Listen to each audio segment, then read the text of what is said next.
On my 72nd birthday, I woke up believing that maybe, just maybe, my son still cared about me. After years of silence, no calls, no holidays, not even a message when I was rushed to the ER last winter, an invitation had appeared under my door like a miracle. No handwriting, no warmth, just a printed note that read, "Pack warm. Boat leaves Friday at 10 a.m. It was from Darren. I stared at that piece of paper for a long time, my coffee going cold beside me, my toast untouched. I didn't know whether to feel hope or fear. For years of absence doesn't disappear overnight, but birthdays have a way of making you vulnerable. I told myself this could be his way of making things right. 2 days later, I stood on the pier clutching my scarf, the wind sharp against my cheeks, watching a modest cruise ship sway gently in the water. Darren stood there waiting, smiling in that familiar way that made my chest ache. His wife, Lyanna, stood beside him, polished, distant, her hug brief and careful. Still, I told myself not to overthink it. The cabin they prepared for me was lovely, soft blankets, my favorite books, even an old photo of Darren and me from years ago. It felt thoughtful, almost rehearsed. That first night at dinner, they flanked me like guardians. Darren cut my salmon for me without asking. Lyanna poured me chamomile tea before I could reach for water. They asked about my bookstore, my volunteer work, the little routines of my life. They listened so well it felt unreal. For the first time in years, I allowed myself to feel hopeful.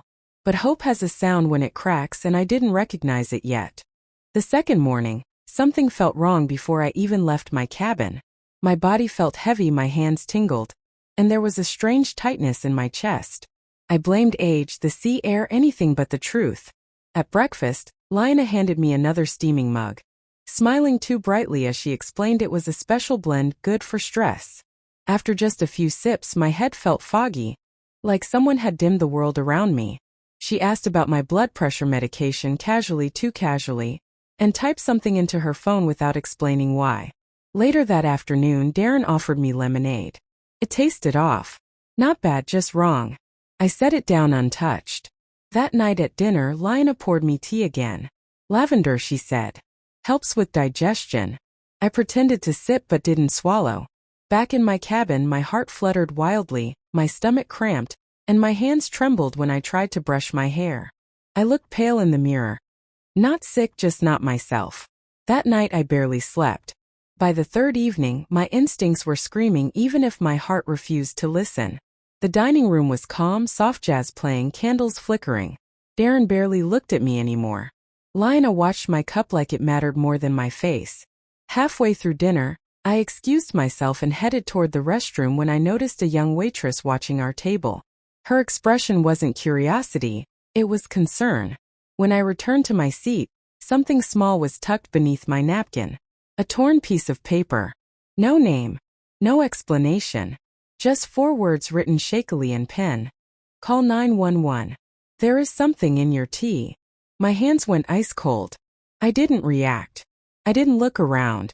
I folded the note slowly and slipped it into my purse like nothing had happened. Fear didn't rush in all at once. It spread quietly, deliberately. Every strange moment suddenly connected. The tea, the fog, the questions about my medication. The way Darren and Lyanna always knew where I was, what I drank, when I slept. Back in my cabin, I locked the door and sat under the dim lamp, reading that note again and again. Someone had seen something. Someone believed I was in danger.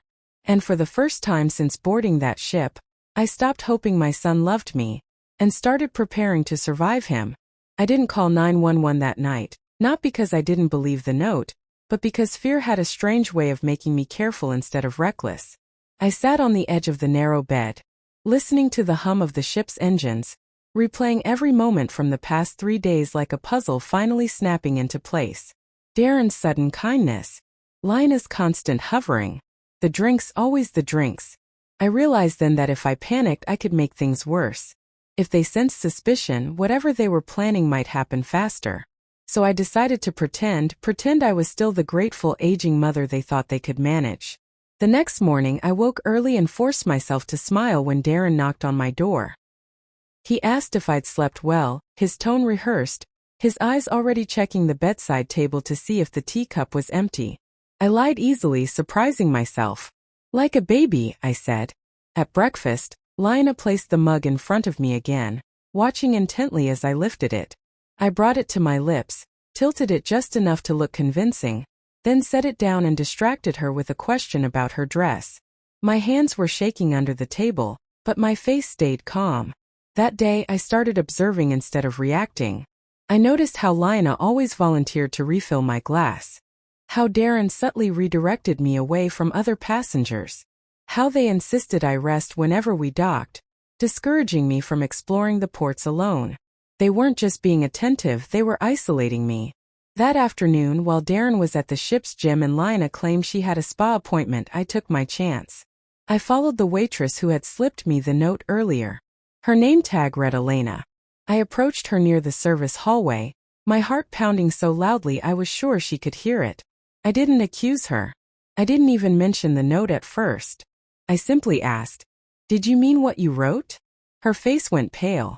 She glanced around, then nodded once quickly. In a whisper, she told me she'd worked cruise ships for 5 years and had learned to recognize certain things. Guests who suddenly became weak, confused, overly dependent after drinking the same thing over and over. She said she'd seen Lina slip something small into my cup the night before. Something clear, something fast. "I don't know what it is," she said, her voice shaking. "But I've seen this pattern before, and it never ends well." My knees nearly buckled, but I thanked her and walked away before anyone noticed. Back in my cabin, I locked the door and cried silently into a towel, not from fear of dying, but from the realization that my own son might be part of this. By the 4th day, the ship felt smaller, the walls closer. I began hiding the drinks they gave me, pouring them into the sink when no one was looking, rinsing the cups carefully so no residue remained. I pretended to nap when they insisted I rest, but instead I listened through the door, memorizing footsteps, voices, patterns. Darren had changed. His warmth toward me had cooled into something transactional, as if he were waiting for a result. Lina, on the other hand, grew impatient.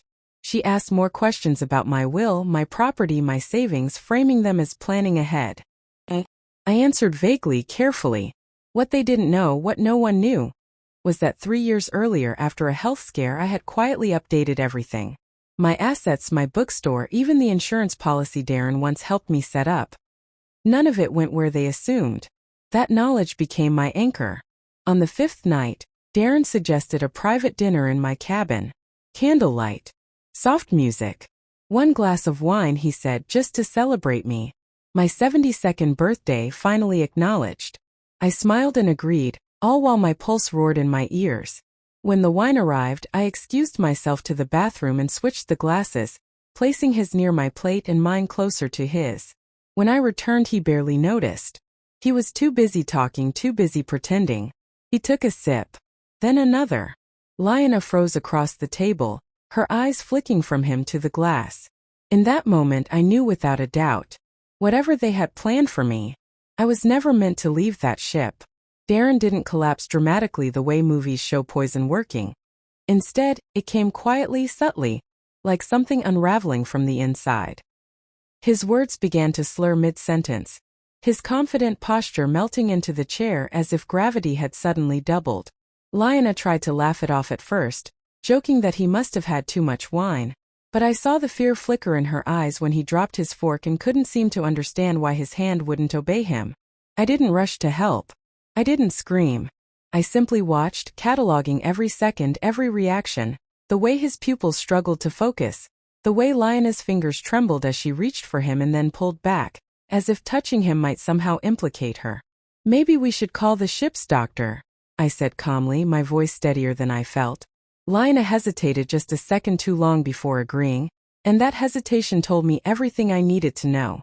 When the medical staff arrived, I stepped aside, playing the worried elderly mother while keeping my distance, making sure no one offered me another drink, another pill, another suggestion to rest. Darren was wheeled out, conscious but disoriented, mumbling my name as they took him away, and for the first time since this nightmare began, I felt something close to control returning to me. That night I didn't sleep. I sat by the window watching the endless black water, thinking about every moment that led us here. I thought about the years I'd spent forgiving small cruelties because it was easier than confronting them. The forgotten birthdays, the jokes about my age, The way Darren stopped asking for advice and started treating me like background noise. I thought about how easily love can turn into entitlement when someone believes they deserve what you have simply because they share your blood. Early the next morning, there was a knock at my door. It was the ship's head nurse, accompanied by a security officer. Darren's condition had stabilized, she said, but they had questions. Questions about the wine, about medications, about why he reacted so severely to something that should have only made him drowsy. I answered carefully, truthfully, mentioning that Lyanna had been very attentive about my drinks all week, that she insisted on preparing them herself. I didn't accuse. I didn't dramatize. I let facts do the work. The officer nodded, making notes, his eyes sharper now, more alert. When they left, I knew the tide had shifted. Lyanna confronted me an hour later. She didn't bother pretending anymore. Her voice was low, furious, her mask completely gone. She accused me of trying to sabotage Darren, of being paranoid, of ruining what was supposed to be a peaceful trip. I listened without interrupting, then quietly told her I'd spoken to the medical team. I told her I knew something had been added to my drinks all week. The color drained from her face. For a moment I thought she might lash out, but instead she backed away, calculating, realizing too late that she'd underestimated me. "You don't understand," she said finally, her voice cracking. "We were just trying to make things easier." Easier. That word again. The same justification people use for cruelty when they don't want to call it what it is. I told her she should pack her things and stay away from me. She laughed nervously, but I could see panic setting in. She left without another word. By the time we docked 2 days later, Darren was no longer pretending anything was normal. He wouldn't meet my eyes when he was discharged from the ship's infirmary. His confidence shattered, replaced by something smaller, more desperate. Before disembarking, I met privately with ship security and handed over everything. My observations, the waitress's warning, the switched glasses, even the updated copies of my will that I'd requested from my lawyer before the trip, just in case. They thanked me, assured me they would forward the information to the appropriate authorities once ashore. As I walked down the gangway alone, suitcase in hand, I felt lighter than I had in years. Not because the pain was gone, but because I had finally chosen myself over the illusion of family loyalty. I didn't know yet what consequences Darren and Lyanna would face, but I knew one thing with certainty. They would never control me again. The real fallout didn't happen immediately.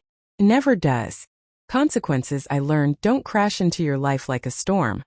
They creep in quietly, testing your nerves, stretching your patience, forcing you to sit with the truth longer than you want to. 2 days after we returned home, Darren finally called me. Not to apologize. Not to ask how I was feeling. His voice was tight, strained, like a man trying to hold together something already broken. He told me the doctors had confirmed it wasn't an allergic reaction, not food poisoning, not stress. Something had been added to the drinks, something deliberate. He paused, waiting for me to react, maybe to comfort him, maybe to deny it. I said nothing. Silence, I've learned, can be more terrifying than anger. He exhaled sharply and asked if I had said anything to anyone. That question told me more than any confession ever could. Later that same evening, Lyanna showed up at my house unannounced. She looked nothing like the composed woman who had boarded that cruise ship weeks earlier. Her hair was unkempt, her makeup smeared, her hands shaking as if she'd run the entire way. She begged me to let her in. I didn't. I spoke to her through the door, my voice calm, almost detached, while she unraveled on the other side. She claimed everything had been a misunderstanding, that the pills were just something to help you sleep, that Darren never meant for anyone to get hurt. When I asked why Darren drank from the wrong glass, why she panicked instead of calling for help immediately, she had no answer. Just excuses layered on top of lies. She finally dropped her voice and said the words she thought would scare me into silence. "If this goes further, it will destroy the family." I almost laughed. Families aren't destroyed by truth. They're destroyed by people who believe they're entitled to hide it. That night, I sat at my dining table with documents spread out in front of me. Medical reports, security statements, copies of my updated will. For the first time in decades, I felt like I was seeing my life clearly. I realized how often I had minimized my own discomfort to keep others comfortable. How often I had forgiven without accountability because I was afraid of being alone. The truth was, I had already been alone for years. I'd just been surrounded by people who benefited from my silence. The next morning, I met with my lawyer. I told him everything. Not just about the cruise, but about the subtle coercion, the financial pressure, the way Darren had pushed for power of attorney just in case. The way Lyanna always hovered whenever paperwork appeared. My lawyer didn't interrupt. When I finished, he leaned back and said quietly, "You did the right thing by coming now." News traveled faster than I expected. Darren's siblings began calling, some cautiously supportive, others defensive, accusing me of exaggerating, of misunderstanding intentions. One even suggested Darren had always been stressed and maybe I was reading too much into things. I listened, thanked them for their concern, and told them the matter was now out of my hands. That was the moment something shifted. The power they thought they had over me, through guilt, through obligation, was gone. A week later, Darren showed up at my door. He looked older, smaller, like the weight of his own choices had finally caught up with him. He tried to cry, tried to hug me, tried to explain how everything spiraled out of control. I stopped him before he could finish. I told him I loved the son he used to be, but I didn't recognize the man standing in front of me. I told him trust, once broken at this level, doesn't get patched with apologies. It gets rebuilt or it doesn't. And that wasn't my responsibility anymore. When he left, I didn't feel victorious. I felt free. Free from the role I'd been trapped in for so long. The quiet mother, the forgiving anchor, the one expected to absorb everyone else's mess. That night, I slept deeply for the first time in months. Not because everything was resolved, but because I finally understood something vital. Surviving betrayal isn't about revenge. It's about reclaiming your voice, your boundaries, and your future. No matter how late in life you have to do it. Once the legal process officially began, everything changed. But not in the way people imagine from movies. There were no dramatic arrests, no shouting matches, no instant justice. Instead, there were letters, emails, quiet meetings behind closed doors. The kind of slow, grinding process that forces everyone involved to live with the tension day after day. Darren stopped calling entirely. Lyanna, on the other hand, tried every possible angle. She sent long messages late at night, shifting between guilt and fear, affection and threat. One moment she was apologizing, claiming she never meant harm. The next, she warned me that outsiders would twist the story and ruin Darren's career. I didn't reply to a single message. Silence once again became my shield. As investigators reviewed medical records and witness statements from the cruise, uncomfortable questions surfaced. Why had Lyanna been carrying medication that wasn't prescribed to her? Why did Darren insist on handling all the drinks that night? Why were there text messages discussing making things easier soon, just days before the incident? These weren't misunderstandings anymore. They were patterns. And patterns have a way of exposing truths people spend years trying to bury. When Darren was questioned formally, he requested a lawyer immediately. That alone spoke volumes. Innocent people don't usually need protection from their own explanations. The family began to fracture under the weight of it all. Some relatives distanced themselves from Darren quietly, not wanting their names associated with what was unfolding. Others doubled down, insisting that I was being manipulated by fear, that I was confused, that age had made me suspicious. One cousin even suggested that I should let it go for the sake of peace. That sentence stayed with me for days. Peace, I realized, had always been something I was expected to sacrifice, never something I was allowed to demand. For the first time, I refused to carry that burden. Financial matters soon followed. Accounts were frozen. Authority I had once casually shared was revoked. I watched, almost from a distance, as Darren struggled with something he hadn't anticipated. Losing control. Not just over money or decisions, but over the narrative he had carefully constructed for years. Friends stopped calling him back. Invitations disappeared. People who once praised his devotion to his aging mother now looked at him differently. And nothing terrifies a manipulator more than losing their audience. One afternoon, I received a handwritten letter from Darren. Not an email. Not a text. A letter. He wrote about regret, about pressure, about how he felt trapped between loyalty to his wife and responsibility toward me.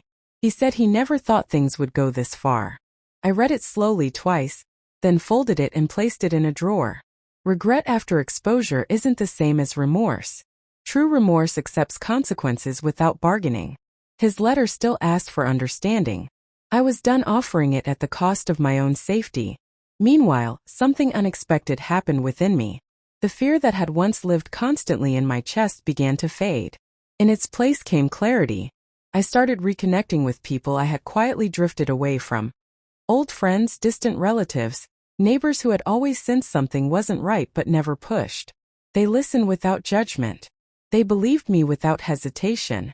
And for the first time I felt supported rather than managed. Protected rather than controlled. One evening as I sat alone with a cup of tea, I thought about my 72nd birthday. How invisible I had felt.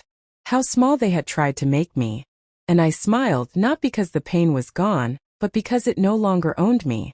I finally understood that strength doesn't always roar. Sometimes it whispers enough and changes the entire direction of your life. The process wasn't over.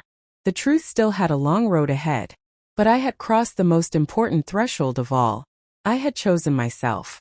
As weeks turned into months, the truth no longer belonged only to investigators and legal files. It began leaking into everyday life, into conversations whispered at family gatherings, into sideways glances at grocery stores, into the sudden politeness of people who once ignored me. Darren and Lina could feel it too. The world they had carefully curated, one where I was fragile, forgetful, dependent, was collapsing piece by piece. And they could do nothing to stop it. The first public crack appeared when the cruise company finalized its internal report. It didn't accuse anyone outright, but it confirmed something crucial. The substance found in my system had not been served by staff, and the timeline matched only one possible source, someone close to me. That report quietly made its way into legal hands, and from there, it began shaping everything. Darren's lawyer requested delays. Lina suddenly stopped attending meetings altogether. Silence, which had once been my shield, now became theirs. Family dynamics shifted in ways I had never imagined. People who had defended Darren fiercely began asking careful questions. Not accusations, just questions. And questions are dangerous when the answers don't line up. I noticed how Darren avoided eye contact during the one family mediation session he reluctantly attended. How his voice shook when asked why he insisted I sign over medical authority years ago. How Lina, usually sharp and composed, stared at the table as if it might swallow her whole. For the first time they weren't in control of the room. Then came the confrontation I hadn't planned, but perhaps needed. Darren requested to see me alone. My lawyer advised against it, but allowed a controlled meeting with conditions. We sat across from each other in a neutral office, a small table separating us like a final boundary. He looked older. Not from time but from fear. He spoke about stress, about pressure, about how Lina had handled things, because he didn't know how. That sentence echoed in my mind. Letting someone else handle things when those things involved my life. My safety. My body.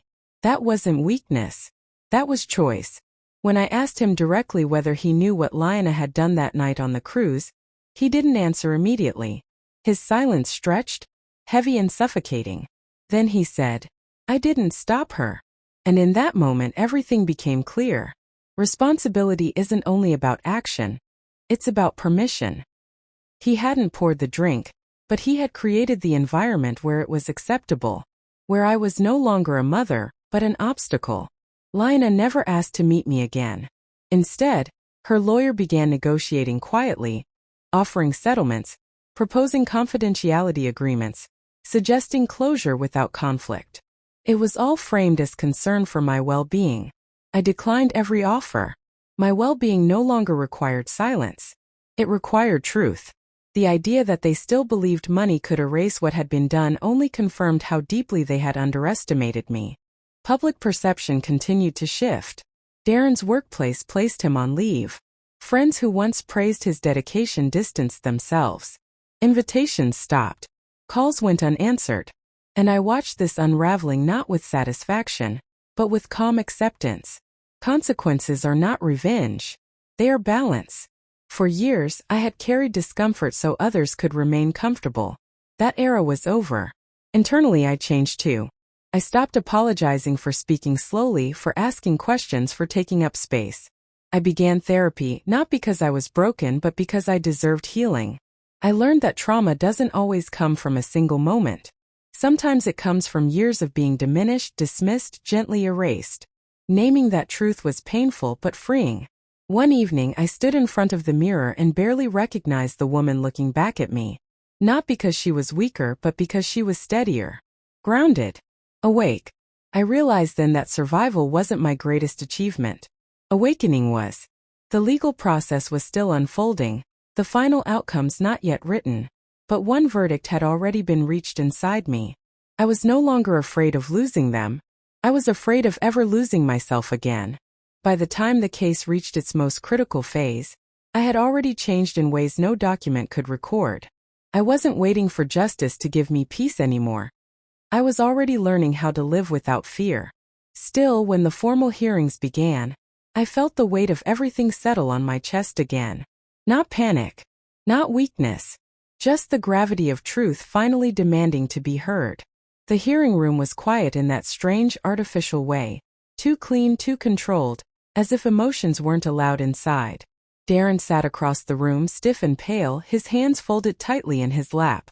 Lina wasn't there. Her absence spoke louder than any defense she could have offered.